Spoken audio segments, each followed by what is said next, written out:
in the serene, snow-capped sanctuary of Kedarnath, where the air is thin and silence speaks in the language of the eternal, Adi Shankaracharya felt a subtle shift within.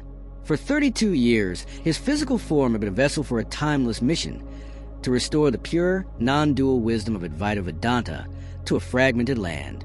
He walked the length and breadth of Bharatavarsha, engaging in fierce debates to establish the ultimate truth. Brahma Satyam Jagan Mithya, Jivo Brahmaivana Para. Brahman is real, the world is an illusion. The individual soul is none other than Brahman. His work was complete.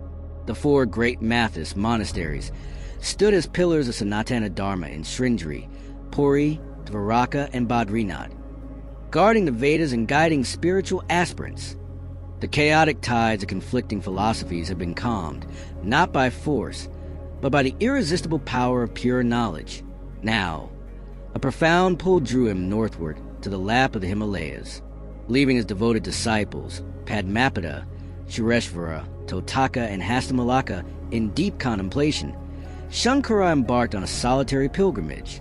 His destination was Kedarnath, the abode of Lord Shiva, the formless aspect of the Supreme he was believed to be an incarnation of. He moved not as a weary traveler, but as a conscious spirit gradually loosening its ties to the earthly realm.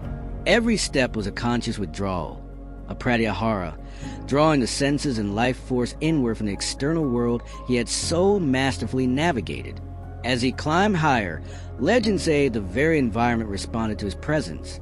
It is recounted that during his lifetime, nature itself had bowed to his spiritual will, floodwaters receding at the command of his water pot, rivers changing course at his prayer. Now, the Himalayan winds seemed to carry whispers of the Vedas, and the snow reflected not just sunlight, but the inner effulgence of mind established in Brahman.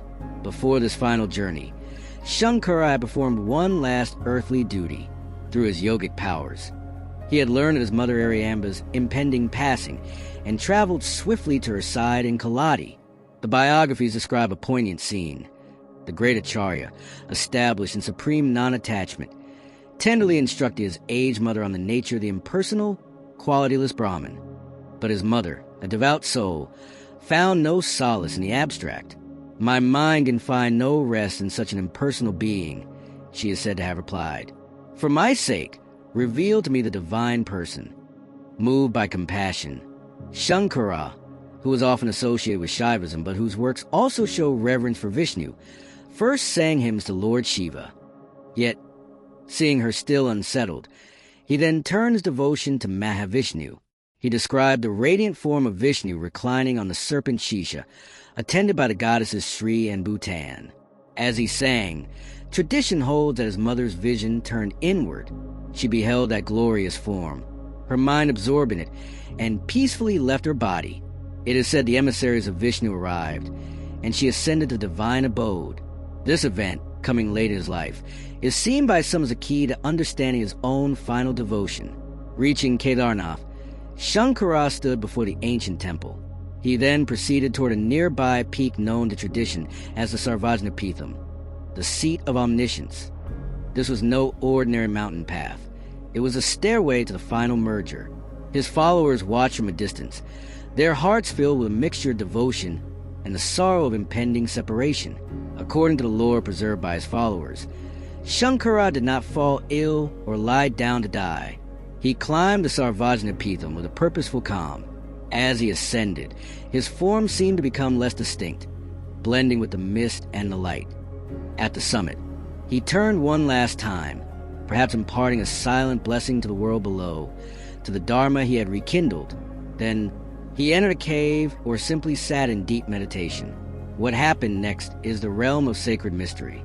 The prevailing belief among followers is that Adi Shankaracharya did not die a mortal death. Instead, he entered the cave and vanished, having merged with the infinite Brahman he had always proclaimed.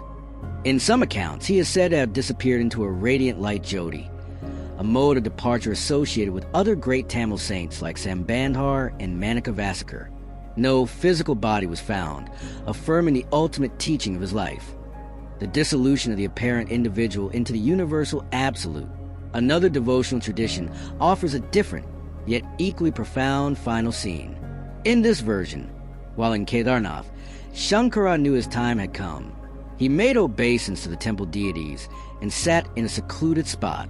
There, with a mind overflowing with devotion, he began to compose and recite an extemporium in praise of Mahavishnu, known as the Vishnu Padadai Kisa Stotra. As he sang, his spirit began its final journey. The hymn describes this moment. His consciousness merged in the blissful essence that is behind the disk of the sun. This poetic phrase has been interpreted in various ways, as merging with the impersonal divine light, or as attaining the abode of Vishnu, the holder of the Sudarshana Chakra, the disc-like weapon. In either interpretation, the end is not an extinction, but a joyous return and unification. Thus concluded the earthly journey of the soul who was offered choice even before his birth, a long, uneventful life of a century, or a short, impactful one.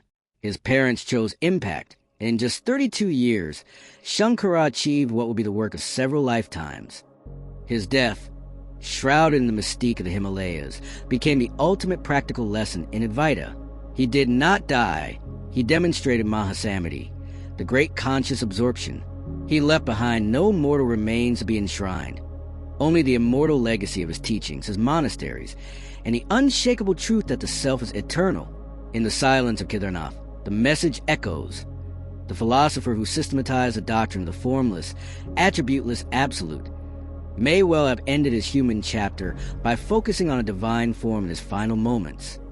This seeming paradox dissolves in the Advaitic view, where all forms are but manifestations of the one formless. Whether he vanished into light, merged into the essence behind the sun, or simply walked on, Adi Shankaracharya's departure was a final, powerful testament that for a realized soul, there is no death, only a return to the source, a disappearance into the very fabric of the real. And so, at the summit of the Sarvajna Peetham, the Himalayan wind, which moments before it swirled with the icy breath of the mountains, fell still. The very air seemed to thicken, becoming a translucent veil between the world of form and the formless.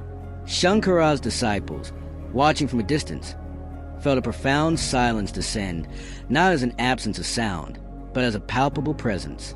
It was the silence of the Om, the primordial vibration now withdrawing into its unmanifest source. Shankara did not look back again. His form, seated in the perfect lotus posture of Padmasana, began to lose its sharpness against the stark white snow and gray stone. It was not that he faded, but that the light around him intensified, softening the edges of his physical body. A gentle luminescence, cool and pure like reflected moonlight on a glacier, emanated from him. To his weeping disciples, it appeared as if the master were becoming one with the mountain's own ethereal glow. Legend holds that in that final, crystalline moment, his lips, which had articulated the most sublime truths, move in a whisper only the universe could hear. It was not a hymn from a scripture, but the ultimate mantra of his own being merging with the absolute. I am Brahmasmi, I am Brahman. As the sound dissolved into silence, the light around him coalesced into a single, blinding point of brilliance. A star descending to earth, or a soul ascending to its origin. Then it was gone. The disciples rushed to the spot, their footsteps the first to break the sacred stillness. They found only the imprint of his seed in the snow, already being gently filled by the falling flakes. No robe, no water pot, no physical trace remained. He had enacted the final, most dramatic teaching of Advaita. The jiva, the individual soul appearance, had receded entirely into Brahman, the soul reality. There was no corpse to cremate, no relics to enshrine, for he had shown that what is real never dies, and what dies was never truly real in the ultimate sense. In that pristine emptiness of the high Himalayas, Adi Shankaracharya completed his work. He left behind not a tomb, but a challenge, an invitation to every seeker to look within and realize the very truth he had not just taught, but become. The seat of omniscience stood empty, yet eternally occupied by the knowing that he had come to embody.